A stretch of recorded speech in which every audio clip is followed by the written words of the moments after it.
Հարգելի գործընկերներ, սիրելի հայրենակիցներ, ինչպես գիտեք, սույն թվականի հուլիսի 12-ին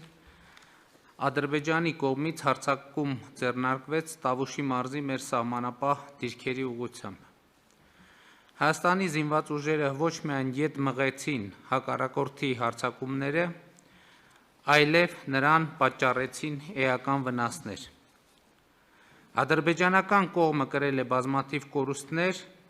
այդ թվում սպառազինության և ռազմական տեխնիկայի, ներառյալ գերժամանակակից տեխնիկայի, ինչը հայկական ռազմական ուժի, մտքի և ռազմաարդյունաբերական համալիրի ակնհայտ հաղթանակն է։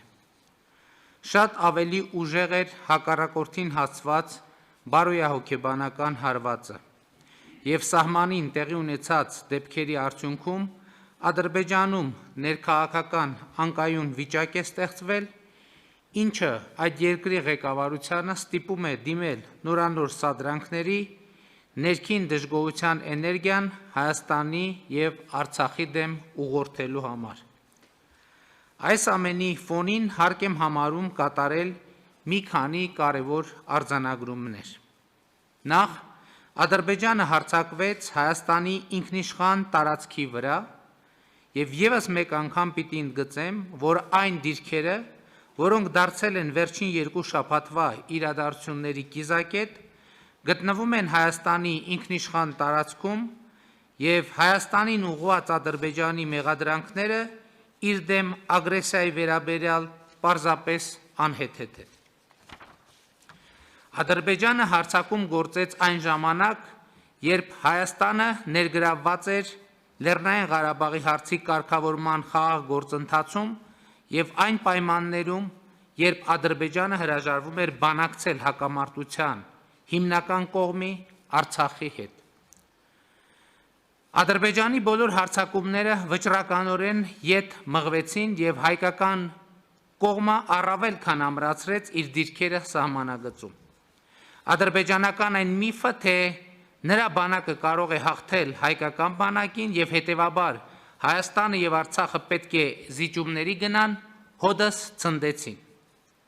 Մենք երկար ժամանակ Ադրբեջանին հորդորում ենք չփորձել մեզ հետ խոսել ուժի դիրքերից, ուժի լեզվով և ուժի սպառնալիքներով։ Եվ հիմա կարող ենք ասել,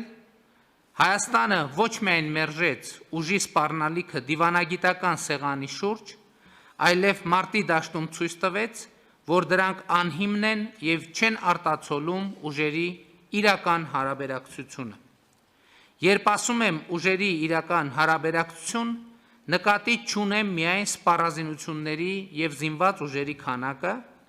այլ նախ և առաջ նրանց գործողությունների որակը, կառավարման մակարդակը։ Հիմա կարող ենք վստահ ասել, որ Հայաստանի զինված ուժերը, հայոց բանակը ոչ միայն ցուցաբերեցին բարձրագարկ մարտունակություն, այլև տարածաշրջանի ամենամարտունակ և ամենաինտելեկտուալ բանակի համարումը վերահաստատեցին։ Եվ սա պարզապես հայտարարություն չէ,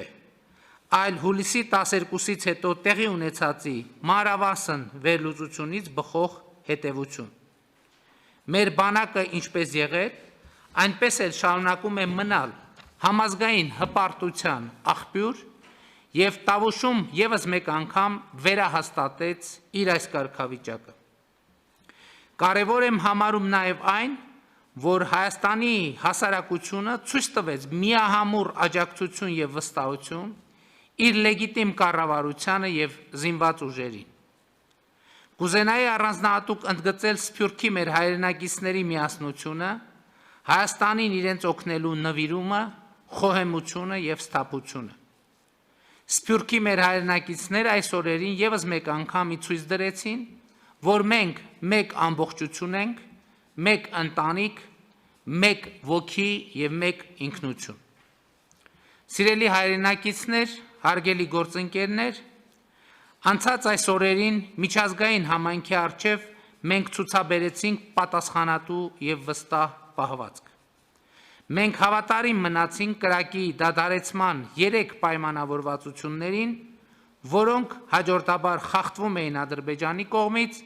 ամեն անգամ նրա զինված ուժերին պատճառելով նոր կորուստներ։ Մենք հանդես չեկանք Ադրբեջանի ժողովրդին և նրա քաղաքացիական ենթակառուցվածքներին ուղղված սպառնալիքներով, անգամ այն պայմաններում, երբ Ադրբեջանի պաշտպանության նախարարությունը սպառնում էր հրթիռակոծել Մեծամորի ատոմակայանը։ Այս սպառնալիքը ի դեպ պետք է դառնա լրջագույն միջազգային քննության առարկա, որովհետև ի ցույց է դնում ահաբեկչական պետություն լինելու Ադրբեջանի էությունը։ Հուլիսի 12-ից հետո միջազգային հանրությունը հանդես եկավ հրադադարի խախտումները դատապարտելու և բռնությունը դադարեցնելու բազմաթիվ կոչերով։ Հրադադարի վերականգնման գործում մեծ ներդրում ունեն ԵԱՀԿ Մինսկի խմբի համանախագահները և նրանց երկրները։ Այս տեսակետից հատկապես արդյունավետ էր Ռուսաստանի Դաշնության ներգրավումը, որն արտահայտվեց ինչպես արտաքին գործերի նախարարության, այնպես էլ զինված ուժերի գլխավոր շտաբների մակարդակով։ Միակ երկիրը, ով փորձում էր ոչ թե հանդարտեցնել իրավիճակը, այլ առավել մեծ բռնություններ հրահրել, Թուրքիան էր։ Հաշվի առնելով այդ երկրի ապակայունացնող և ագրեսիվ քաղաքականությունը իրեն սահմանափակցող մի շարք տարածաշրջաններում և ավանդական հակահայկական քաղաքականությունը, որը արտահայտվում է հայոց ցեղասպանության արդարացմամբ, Թուրքիայի այս գործելակերպը մեծ հաշվով անակնկալ չէր։ Բայց նրա ագրեսիվության աճը առաջ է բերում մեր քաղաքականության որոշակի վերանայման անհրաժեշտություն, այդ թվում Թուրքիայի ագրեսիվությունը զսպելու միջազգային ֆորմատներում մեր մասնակցության ծավալների իմաստով։ Սիրելի հայրենակիցներ, հարգելի գործընկերներ, որևէ կասկած չկա, որ այս փորձությունից մենք դուրս ենք գալիս հաղթանակած և վստահ մեր ուժերի, մեր ժողովրդի և հասարակության տոկունության վրա։ Բայց մեզ անհրաժեշտ է կատարել նաև որոշակի հետևություններ։ Մենք չենք կարող անտեսել այն, ինչ տեղի է ունեցել։ Չենք կարող անտեսել այն փաստը, որ 2016 թվականի ապրիլից հետո երկրորդ անգամ Ադրբեջանն ուժ կիրառեց այն դեպքում, երբ առկա էր խաղաղ գործընթաց, երբ առկա էր ԵԱՀԿ Մինսկի խմբի համանախագահների կոչը ձեռնպահ մնալ սադրիչ գործողություններից և հռետորաբանությունից։ Ադրբեջանն ուժ կիրառեց այն պահին, երբ ողջ աշխարհն իր ուժերն ու ռեսուրսները կենտրոնացրել էր մարդկությանը պատուհասած համաշխարհային համավարակի դեմ պայքարի վրա։ Բայց և այնպես մենք մեր դիրքորոշումը հուլիսյան հաղթական մարտերից հետո ամրապնդել ենք և դրանք արտահայտվում են հետևյալում. Առաջին, Հայաստանի և Արցախի ընդհանուր անվտանգության համակարգը պետք է առավել ամրապնդել։ Այս տեսակետից խիստ կարևորում եմ Արցախի Հանրապետության հետ մեր սերտ համագործակցությունը և այդ համագործակցությանը առկա սպառնալիքներին համապատասխան նոր բովանդակություն հաղորդելը։ Երկրորդ, Արցախի Հանրապետությունը պետք է դառնա բանակցությունների լիարժեք կողմ։ Երրորդ, Ադրբեջանը պետք է հրապարակայնորեն հրաժարվի ուժի կիրառումից և վստահելի քայլեր կատարի հակահայկական հռետորաբանությունը դադարեցնելու ուղղությամբ։ Չորրորդ, բանակցությունները պետք է լինեն իմաստալից։ Ադրբեջանի այն մոտեցումը, որ բանակցությունները պատերազմի շարունակությունն են և դրանց նպատակը բանակցային սեղանի շուրջ ռազմական խնդիրներ լուծելն է, իմաստազրկում են բանակցային ողջ գործընթացը։ Բանակցություններն իմաստ ունեն, եթե Ադրբեջանը պատրաստ է ետ կանգնել իր մաքսիմալիստական մոտեցումից և պատրաստ է փոխզիջման։ Առանց որևէ սահմանափակման, Արցախի ժողովրդի ինքնորոշման իրավունքի ճանաչումը,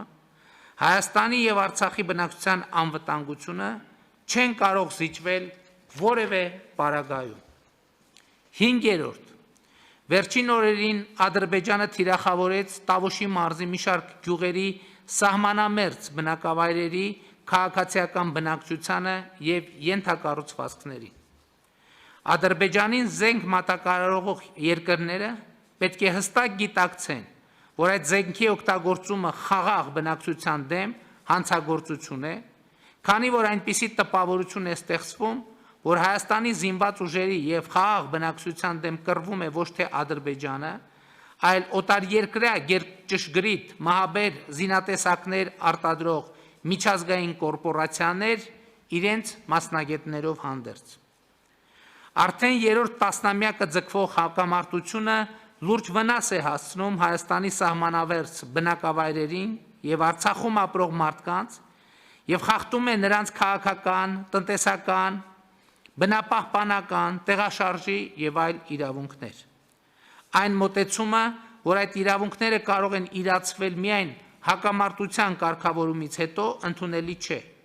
Հակամարտության գոտում ապրող մարդկանց խնդիրները պետք է դառնան բանակցային օրակարգի առաջնային մաս։ 6. Հրադադարի պահպանման մոնիտորինգը, որը գոյություն ուներ մինչև համավարակը, փաստացի խիստ սահմանափակ է։ Անհրաժեշտ է ներդնել արդյունավետ միջազգային մոնիտորինգ, որը լինի մշտական եւ ունենա ստուգողական մեխանիզմներ,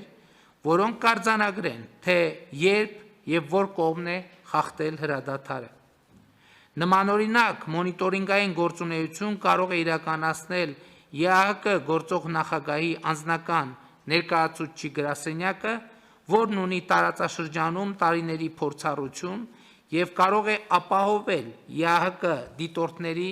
մշտական ներկայությունը տարածաշրջանում, թե պետական սահմանին եւ թե շփման գծում։ Զինվորականների միջև տեղում ուղիղ կապի ապահովումը արդյունավետ գործիք է միջադեպերը կանխելու եւ պարզաբանելու ուղղությամբ։ 7. Հակամարտության խաղաղ կարգավորման նպատակով Հայաստանը շարունակելու աշխատել ԵԱՀԿ Մինսկի խմբի համանախագահների հետ։ Մենք վճռականորեն մերժել եւ մերժելու ենք հակամարտության շահարկմամբ տարածաշրջանը ապակայունացնելու Թուրքիայի փորձերը։ Սիրելի հայրենակիցներ, հարգելի գործընկերներ, հուլիսյան հաղթական մարտերը ցույց տվեցին, որ 2018 թվականի ոչ բռնի, թավշյա, ժողովրդական հեղափոխության, դրան հետևած ժողովրդավարացման, կոռուպցիայի դեմ պայքարի, բարեփոխումների, բանակի զարգացման նոր հայեցակարգի արդյունքում մեր երկիրն ու հասարակությունը դիմակայունության ու համախմբվածության նոր մակարդակի են հասել։ Մեզ կարելի է ոգևորվել այս փաստից, բայց եւ այդ ոգևորությունը պետք է փոխակերպվի ամենօրյա ստեղծարար աշխատանքի, մեր երկրի տնտեսական, քաղաքական, ռազմական ու դիվանագիտական պոտենցիալը զարգացնելու ուղղությամբ։ Եվ մենք կհաղթենք, որովհետև մեր հաղթանակը արդարության հաղթանակն է,